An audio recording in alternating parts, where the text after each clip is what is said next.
Jed, explain Milan.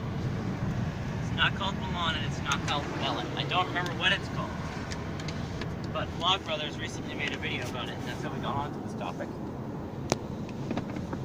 But what exactly is it? It is an island off of Greece, somewhat near Athens and Sparta. Ooh. And during the Peloponnesian War, they attempted to remain neutral until Athens just invaded them. And Like France. France was never neutral in any war ever. Oof. You mean They like tried. Even when they failed, they tried. So why is it called melon? It's not called melon. It's not how you pronounce it. And why is it called Milan? How is it spelled?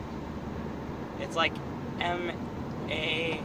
No. I-L. What I remember of 5 seconds ago, it was like Melion or something like that. Million. Sure. It's literally in Greek, so... Yeah, that's true. That's So- probably affecting our ability to pronounce it. It's all Greek to me. Literally. But when Athens invaded, they were like, what the heck, guys? We were neutral. And then Athens, some dude from Athens apparently famously said,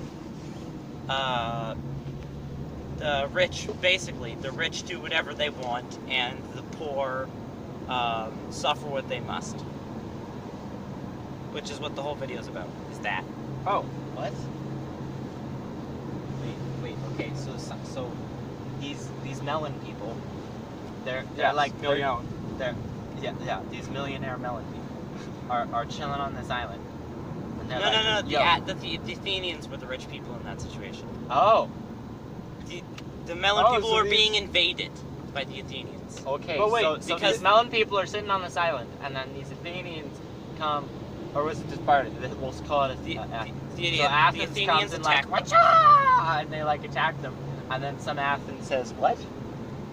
What did it say? Something to the effect of, or having a similar meaning to, the rich can do whatever they want, and the poor suffer what they must. And this was during the Peloponnesian Wars? Peloponnesian, There we go.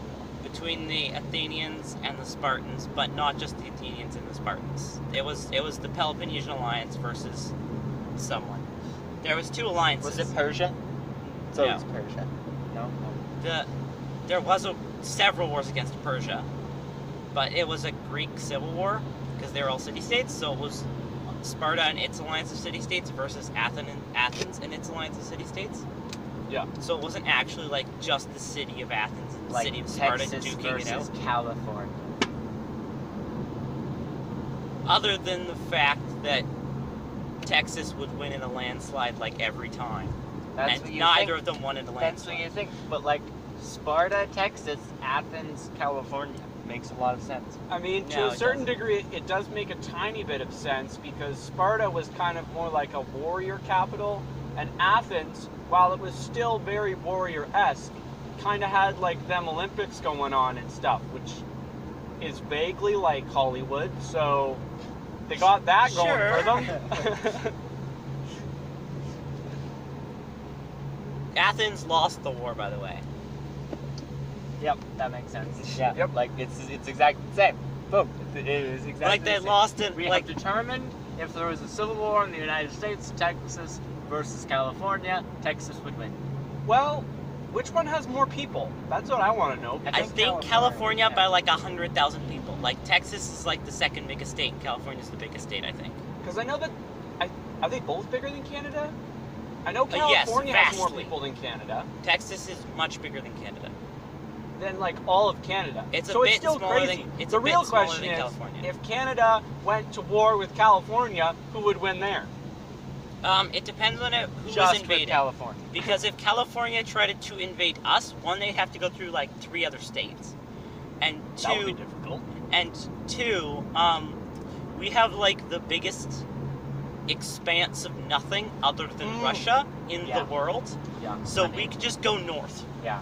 Also, I think I might be a little bit more afraid of Texas, just because they kind of have a history of like last stands Yeah. and like drama against infaceable odds. Yeah. Yeah. And they're like generally known for an unprecedented, I don't want to say an unprecedented amount of hostility, but they're kind of known for, Not you know, dying. being ready for the worst. Yeah. And California, like, less that. Yeah. I mean, the nice thing about Canada is it's real. I mean, well, actually, now that I say it out loud, it sounds a little weird. But like, the nice thing about Canada is it's really hard to just nuke Canada. True. Because 90, I think it's, I can't remember if it's 80-20 or 90-10, but I think it's 80-20.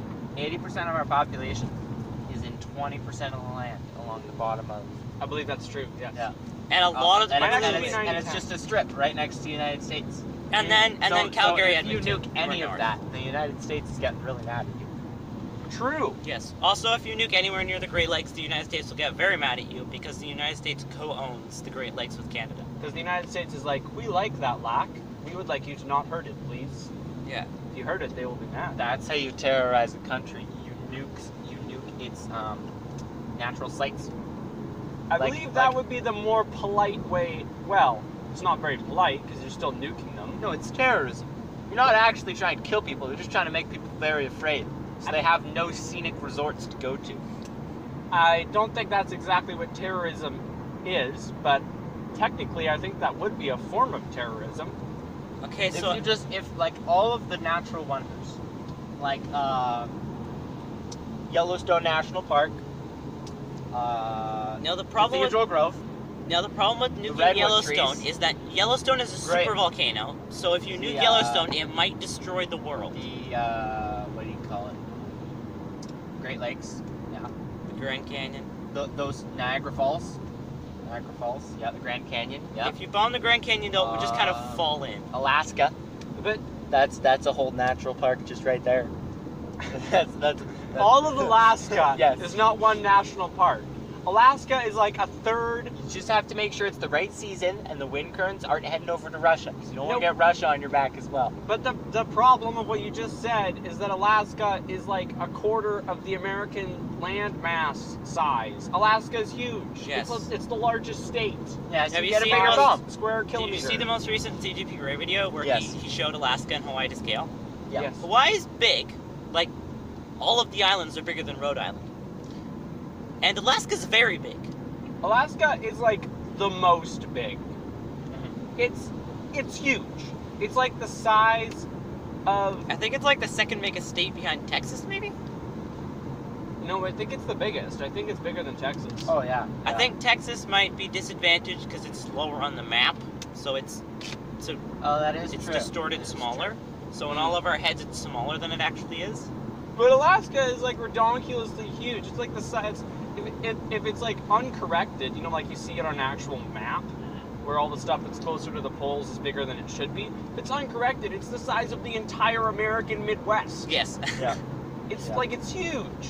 Just like Africa is about the same size as Greenland, uncorrected. I mean, but Because if you Greenland count, looks if you enormous. count all the land that Alaska actually owns, and not the federal government of the United States, then it's way smaller than Texas. It's like smaller than Most states. It's smaller than most things. Yeah. But Like also that the tree. small state, but also Nevada would be possibly smaller than Rhode Island. Because True. 98% of Nevada is government land. Because they needed to blow up quite a few nukes during the Cold War. They were like, we need a place to blow up all the nukes. So they just bought swaths of land, and then No, they just All of literally said, Nevada, we're not giving you back any of Nevada. Because when you became part of the U.S., we got all your land, and then we have to give it all back to you. That's kind of where the national parks came from. Yeah. Is we get all your land, and then we're giving it back. Fun So fact, they didn't give back Yellowstone or the Grand Canyon. They took it and then never gave it back. Fun kind of fact, thing. that's how becoming a country works. The new founded government takes everyone's land and then sometimes gives it back. This is kind of also the way that the making of Canada happened, and that was messy. Yep. Yep. Also, you know what's annoying? We should have gotten part of Alaska, but we didn't. because there's these little stretch of islands that's like BC, that one territory of Canada that I don't remember the name of. Maybe it's Northwest Territories. Probably the Northwest No, it's the Territories. Yukon. I think it's the Yukon. It's the top left one. If you The look at a Yukon. map. Yeah. How do you not know this? You learned that in like grade 5. Northwest Territories is Because I didn't between use Yukon it and after Nunavut. grade 5. True. Northwest Territories. There's between islands. Yukon and There's Nunavut. islands like in a chain along the Pacific Ocean. That's along the Yukon, British Columbia, and up to Alaska. And basically, some people were like, they're American, and some people were like, they're Canadian. No one was really living on them. But then we're like, we'll settle this in court. So they basically took 3 guys. One of whom was Canadian, one of whom was American, and one of them who was neutral. And they basically put them in a room and told them to vote on it until 2 of them voted the same thing. And Canada thought, we got this down. We know this guy. He's on our side. We got this down. And then he voted for America. And then they were like, why? And then the guy was like, America. And then no one cared. And the problem was like they're not even like close to Alaska. It's like they're next to the Yukon and British Columbia. And it made Alaska impossible to draw on maps because now it has this big tail on it. Yeah. Not even like the normal tail that goes to the left. Now it's like a down tail. It's like a giant upside down. It's got a double flipped tail. over L. Or like half of a T. The left half of a T. Just the left half, none of the rest of the T. Just the left half. It's also, not the shape of the T, it's the shape of an Alaska. What were we talking about before we got on Alaska? Oh, right. Texas versus California. The duel of the states. Texas is actually much more important than you would think. Like, a lot of things happen in Texas. And it's actually a lot more people than you think. And Texas is one of the states with a coast, which no I one think- remembers. I Yep. think that People are always like, oh, look, they're just connected to Mexico. And then everyone forgets that Mexico isn't the whole bottom of the United States. It's just some of it. Yeah. You know what's weird? I think America should have less states. Why does it have 50? That is weird. I mean, like, it's. Because 50 is a good number. I mean, it is a nice It's number. even. It's half of 100. Yeah, it's nice and divisible. I mean, it's cool, but like, there are lots of other cool numbers, like 12 or 60. But 12 is very small. Yeah, but what if you had like? What about this? What if you had like 12 sections? And then in those sections you had like. Are you trying to 12 turn this into the Hunger Games? Because I that's don't what it sounds like. know. Sounds like you're literally talking about like, hey guys, let's just do the first half of the Hunger Games and then not do the second part where everybody kills each other. Yeah, that would be cool. I do agree with you that I feel like out of the first 13, there are some like very close, like northeast, all the northeast states in my opinion. Like there's way too many of them. Yeah. Like states should be either done by population or like population on a grid. Yeah, Like but how I many mean, grid like, squares make up like enough or like population to be a see, state. or like have like a like at state fairs, try and figure out what is the difference between I can't even like think of good Connecticut and Vermont. Yeah, what is the difference between a Connecticut State Fair and a Vermont State Fair? And a New York Show State us Fair. not your patriotism isn't a good word for this. Your statetism. Your statism. Yes. The way Your statesmanship. being- There it is. Yeah, being patriotic, but just for your state. Like, what is your state to? Texas is guns and cowboys and Mexico. Like, they got that down. Also, like the second biggest state. Yes. True. So, Or the second biggest state. and like Arizona is, we have a desert and some lemons. So like, you gotta figure out a thing. Wyoming, like, what's your thing? Like, do you have lemons? No, you don't, because Arizona got all your lemons. I mean, there are some states that are like kind of similar, at least stereotypically. Like at least what we hear up in Canada about Montana and Wyoming is that they're both really big, really open, and apparently neither of them has speed limits. Yeah, like Montana, Wyoming, Kentucky, Iowa, that kind of area. Yeah. It's just like kind of like if you were dividing by population, that a lot of that would probably be one big state. But like Because basically like all it Texas is would be like 5 states if you divided by population. Because Yeah. Texas and California are both enormous, people-wise, and the East Coast would be less states, but still quite a few because it's still quite dense. But then the middle of the country would just be like 4. Yeah, like the traditional American Midwest, like the central left side of America, the not coast, but pretty much everything else west of the eastern seaboard is low population.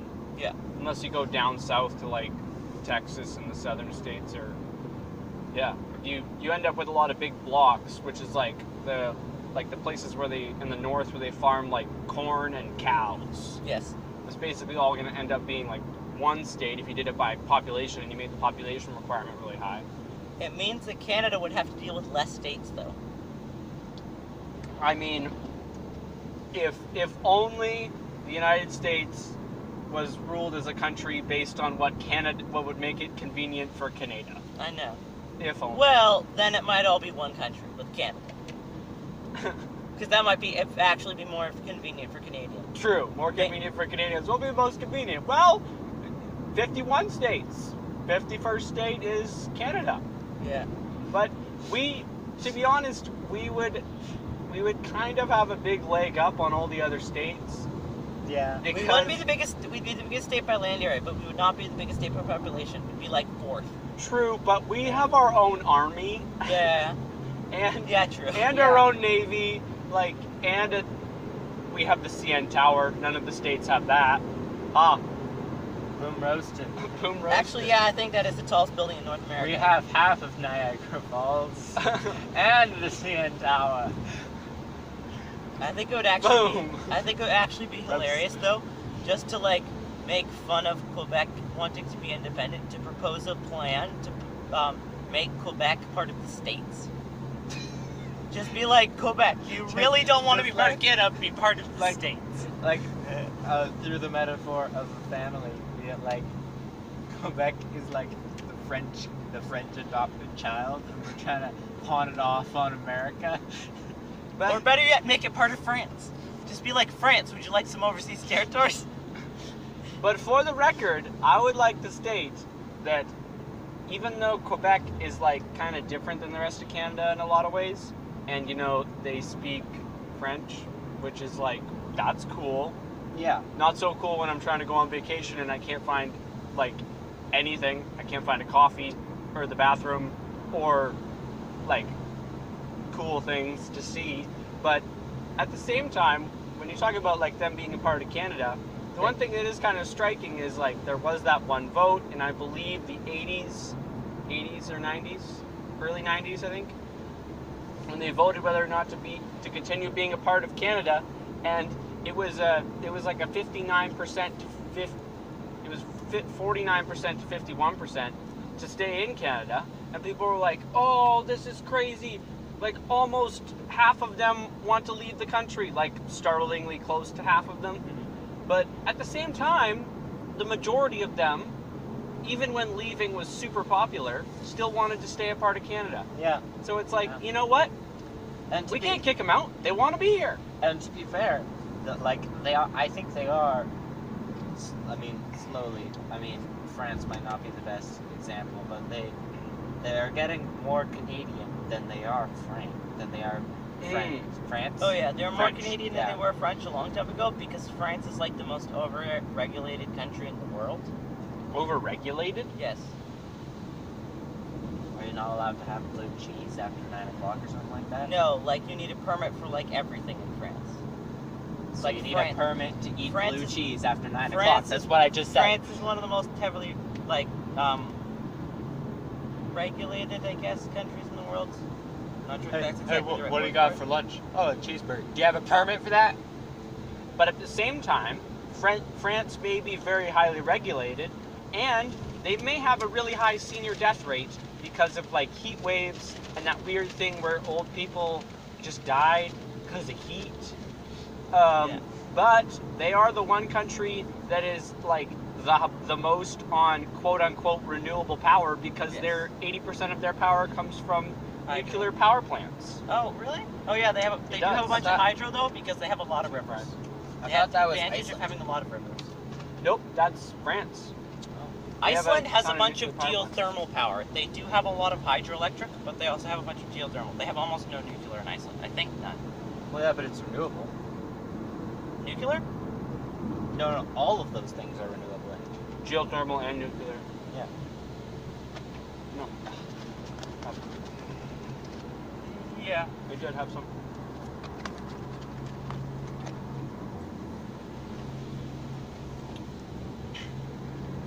For the next 3 minutes, you'll now be hearing us chewing McDonald's fries. Mm.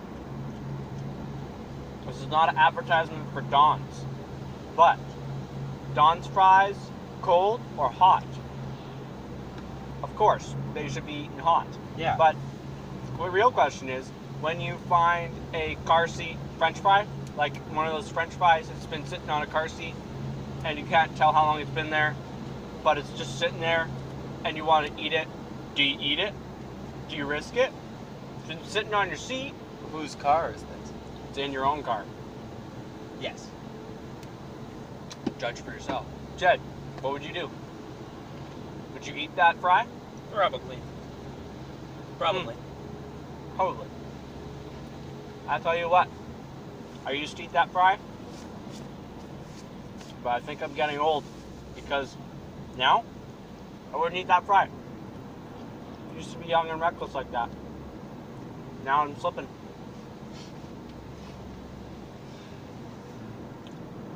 I have to go on a hike today. Yeah? Yeah. It's the winter, so and on the way there was a very interesting conversation about whether or not to call something a stream or a brook or a creek or a river. Apparently, how they are determined is how you get over / through them. Really? So a brook is something you can step over. A stream is something you can jump over. A creek is something you can walk through. A wave, I think is what it's called, or a wake is something you wade through. Wade, And- maybe? Yeah, maybe. And a river is something you have to swim through. And a lake is a thing when you can't see it moving, really. Well, then Loon Lake should not be called Loon Lake. It should be called Loon Pond. Because have you seen Loon Lake? It's like 100 feet long. It's tiny. But do you have to swim to get across it? Do you have to swim to get across it? You mean like could you swim? To go through Loon Lake, directly through, do you have to swim? I don't know. Probably.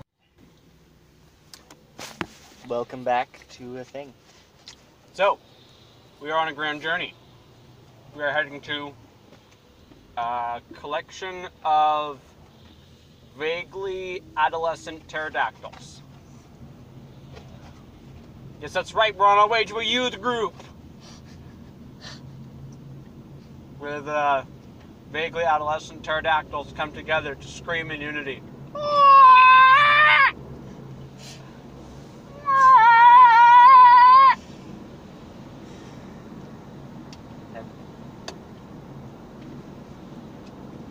Welcome to our half of the universe.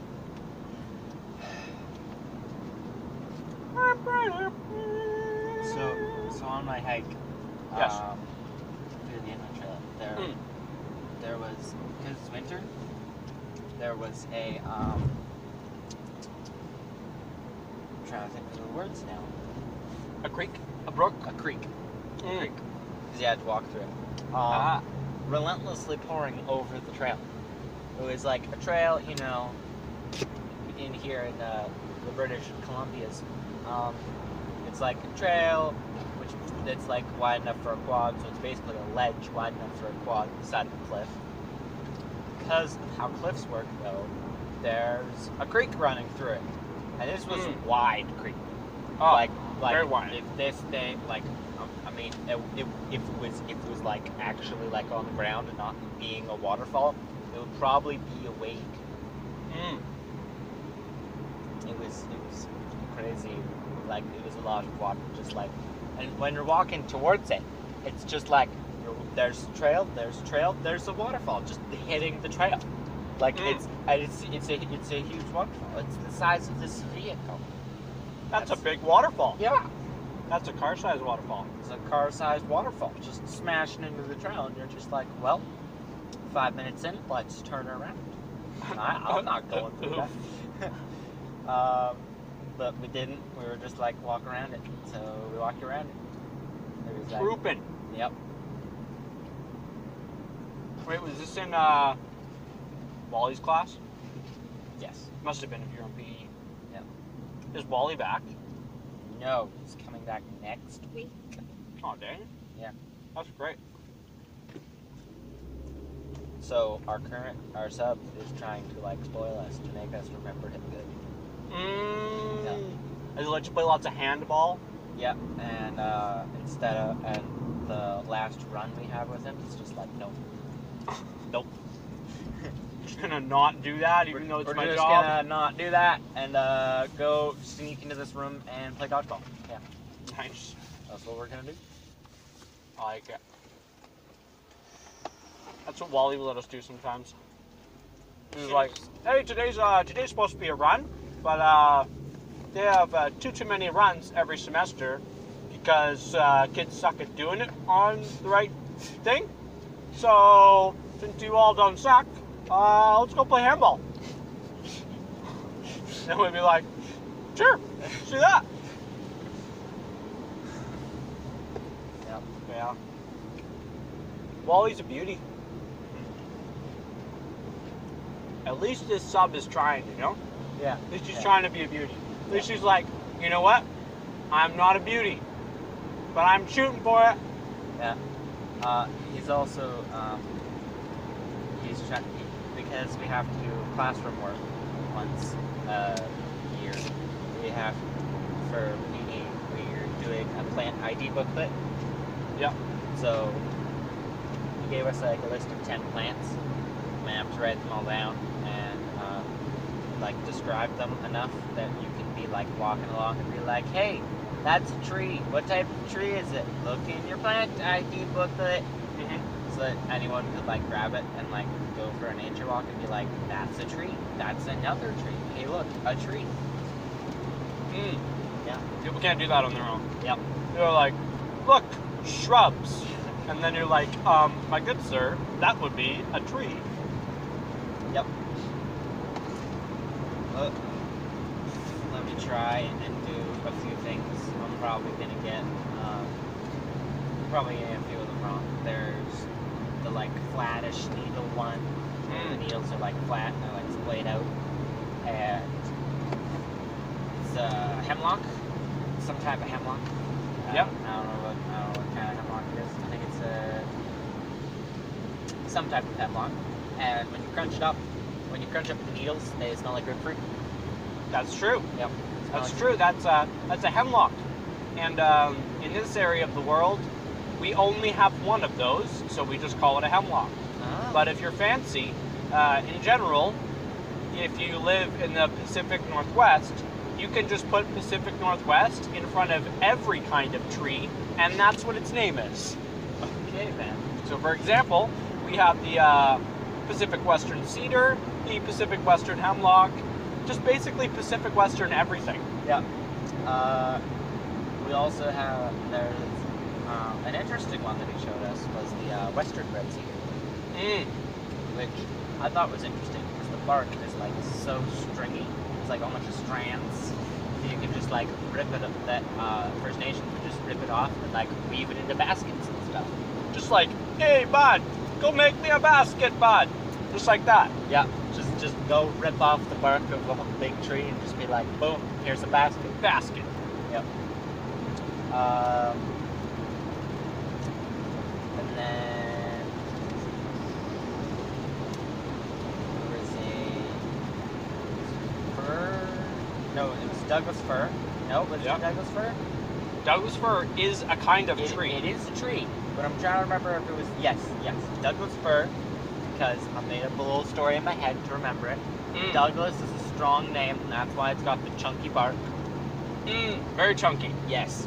And it's fur because a little furry mouse climbed up the tree and then went along its furry branches. Yes, the branches are furry. And Very furry. And it like got stuck in the pine cone. And that's why it has little mouse butts sticking out of all of the pine cones. Ah, very clever. Yes. And the branches are furry because the needles go in all of the directions. True. Needles go in all of the directions. And I've heard, and all of the descriptions I've actually seen say they go in a spiral, but it's not immediately noticeable that they go in a spiral. And I'm wondering if that's a Fibonacci spiral. I am almost 100% certain that is definitely a Fibonacci spiral. Shout out to all the kids who know what a Fibonacci spiral is. Also, Fibonacci numbers. The raddest part of being a homeschooler is about learning about Fibonacci numbers. Yes, but if you're a seriously rad homeschooler nerd, then you'll also know about Lucas numbers, which are kind of slightly better than Fibonacci numbers. Kind of. They're kind of slightly better. It's like how butter is kind of slightly better than I can't believe it's not butter. Yes. But only slightly kind of. Yes. You know? Because I can't believe that it's not butter. If you basically, Lucas numbers are a bit more efficient, but they aren't as fancy. They're like a metal spatula. More efficient, but not as fancy. Yes. But you know what? When I'm cooking hardcore, I use a metal spatula. Yeah. Gotta be honest. Gotta get it done fast. When you're getting it done, you're getting it done. Yeah. With Lucas numbers. Yep. That's how it goes. Do you want me to actually explain them? Yes, we should explain them, Okay. otherwise this is your Okay. So Fibonacci numbers. See if you can guess the pattern, kids. It goes 1, and then another 1, and then a 2, and then a 3, and then wait for it, 5, 8, 13, 21, 34. I'm gonna stop there. No, wait, I can keep going. 55. There you go. 89, and then it's a 9, so I'm just gonna leave that there. Yeah, okay. So basically how it works is you add up the last two numbers to get the next one. So like 1 plus 1 is 2, 1 plus 2 is 3, 2 plus 3 is 5, and then it just keeps going.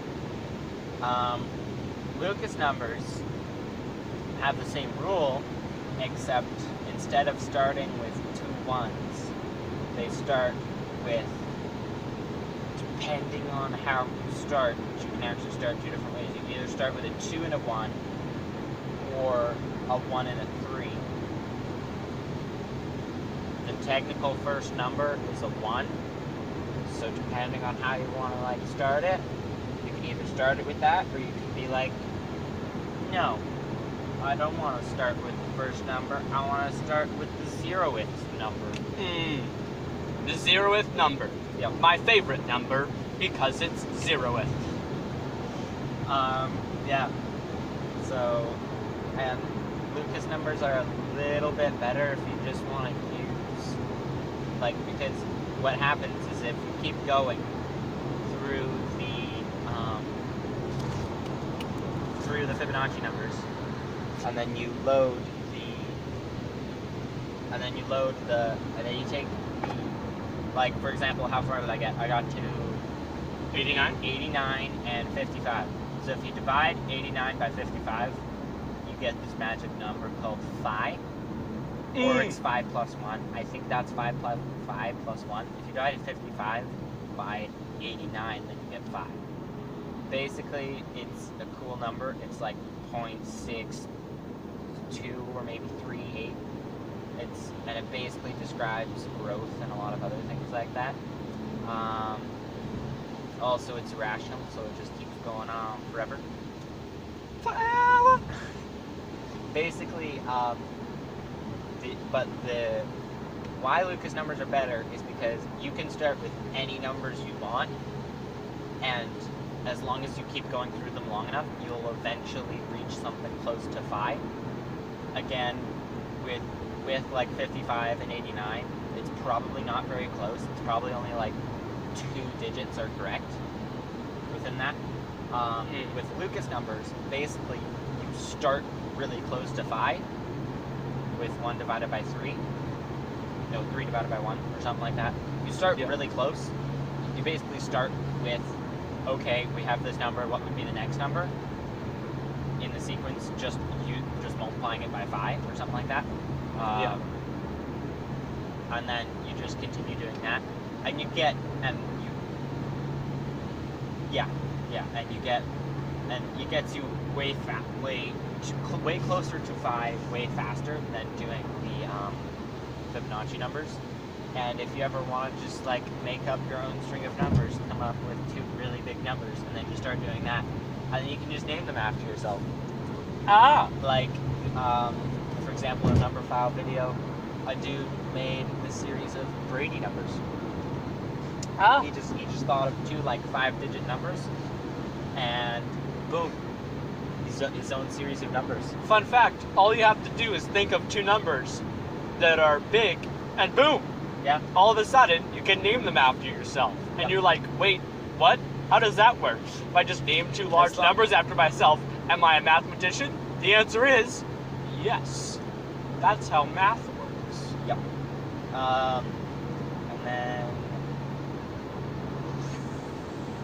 where was that? Oh yeah. So basically, how it works is if you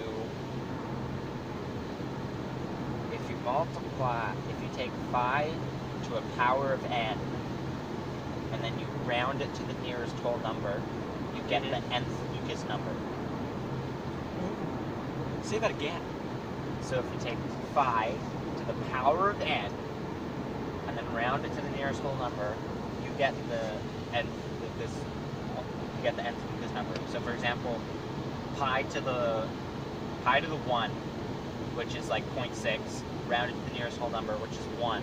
You get the first Lucas number, which is 1.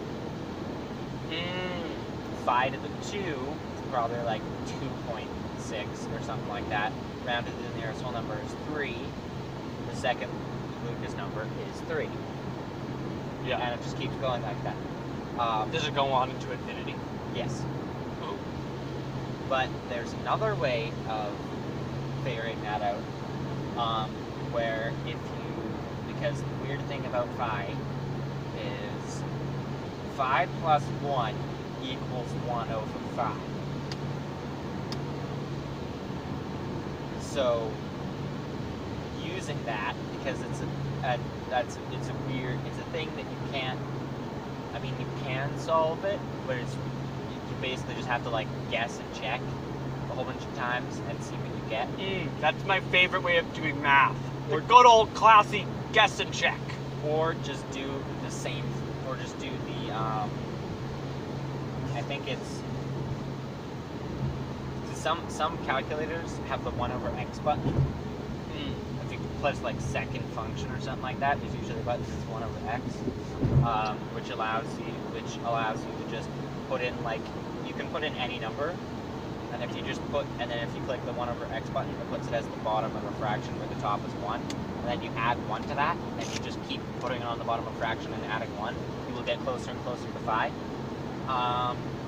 That's another weird thing about it, because of that equation. And then through that equation, you can, if you figure out, let me think of how this is worded, because I don't want to mess it up. If you multiply everything in that equation by phi, you get phi squared plus phi equals 1. Yeah. And then if you, I'm trying to remember how it works. I think you raise that to a power. Yeah. If you raise the entirety of phi squared plus phi to a power of n, then you get, and you continuously solve that by knowing things, you can get Or wait. You take the equation, phi squared plus phi equals 1.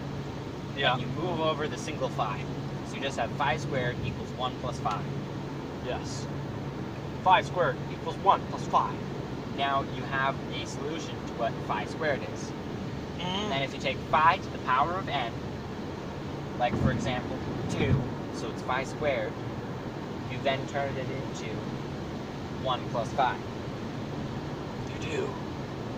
And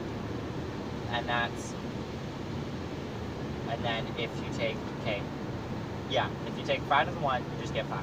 If you take phi to the 2, you get 1 plus phi. If you take phi to the 3, that's phi times 1 plus phi, which is phi plus phi squared, which we know that phi squared is 1 plus phi, which is 2 phi plus 1.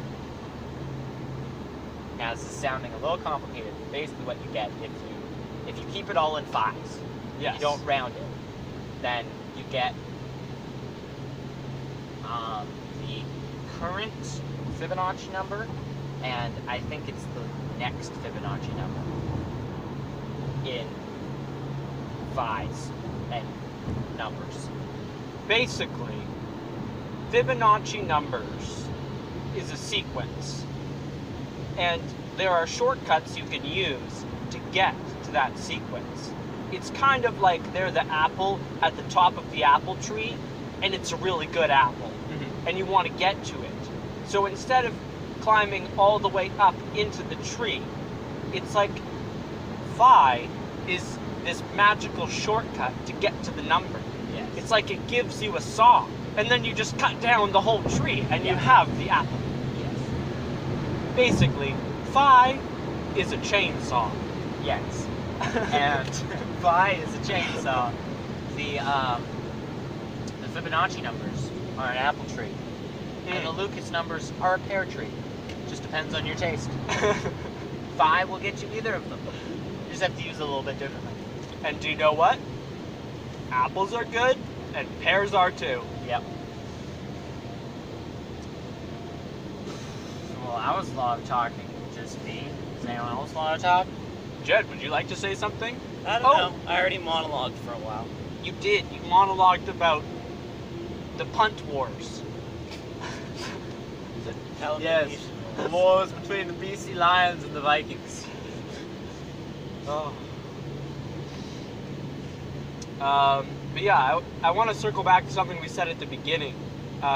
When Jed was actually talking about the Peloponnesian Wars. Yes. That thing, what was that?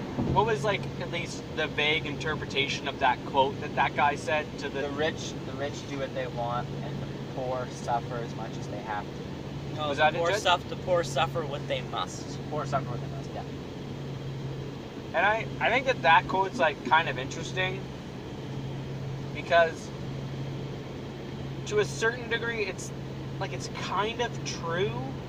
Because necessarily when you're rich, like, you have more power, so you can kind of do what you want. And then when you are poor, you don't have power, so whatever comes your way, you just kind of have to deal with it. Yeah. So it's like, it's kind of true, like, they endure what they must. But I think that quotes like that, where it's like, it just tries to, like, state the world as it is, and it's like, this is how it is, it sucks. Live on, y'all. Yeah. I feel like those quotes are, like, they're a little bit negative, so I'm not sure if we should say them or not, even though they're true. Of course, at the same time, this one's specifically dealing with, like the morality of being rich and having other people be poor, so I kind of understand why people, like, would say it and, like, would talk about it. Yeah. Because it does relate to, like, actually taking action to change a fact. Yeah, but then you also have the question of, like, there is a middle class nowadays.